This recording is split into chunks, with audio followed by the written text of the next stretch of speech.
আসসালামু আলাইকুম ওয়া রাহমাতুল্লাহি ওয়া বারাকাতুহু। নাহমাদুহু ওয়া নুসাল্লি আলা রাসূলিহিল কারীম, আম্মা বা'দ। প্রিয় দর্শকবৃন্দ, কুরবানি সম্পর্কে কিছু মাসলা মাসাইল নিয়ে আজকে আলোচনা করব। আল্লাহ তাআলা আমাদের সবাইকে কুরবানি করার জন্য তৌফিক নসিব করুক।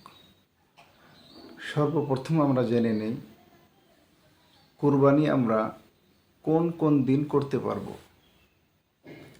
তো এই সম্পর্কে জেনে নেই জিলহজ মাসের 10 তারিখ, 11 তারিখ এবং 12 তারিখ পর্যন্ত আমরা কুরবানি করতে পারি।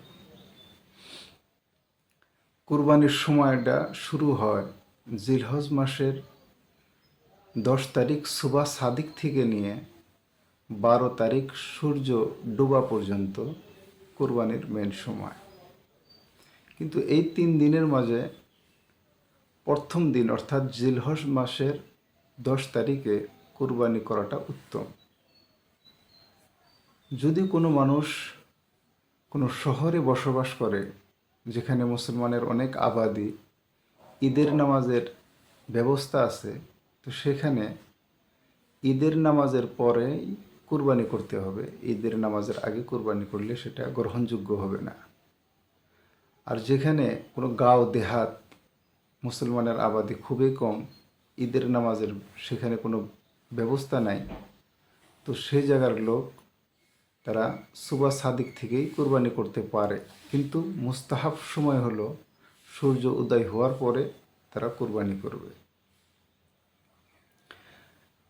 তো এই 3 দিনের মাঝে উত্তম সময় প্রথম দিন অর্থাৎ জিলহজ মাসের 10 তারিখে কুরবানি করাটাই উত্তম।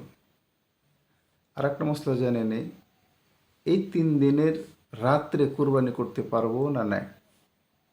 তো ফোকাহায়ে কেরামরা লিখছেন যে রাত্রে কুরবানি করলে যদি কোনো ত্রুটি থেকে যায়, রাত্রে আন্ধার থাকে, তো আন্ধারে ত্রুটি থেকে যাওয়ার সম্ভাবনা আছে, তাই রাত্রে কুরবানি করা মকরুয়ে তানজিহি।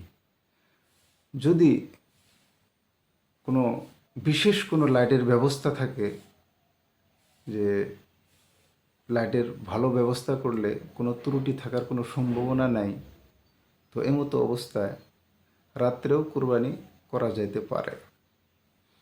আল্লাহ তাআলা আমাদের সবাইকে কুরবানি করার জন্য তৌফিক নসিব করুক। আমিন। ওয়া আখিরু দাওয়ানা আনিল হামদুলিল্লাহি রাব্বিল আলামিন।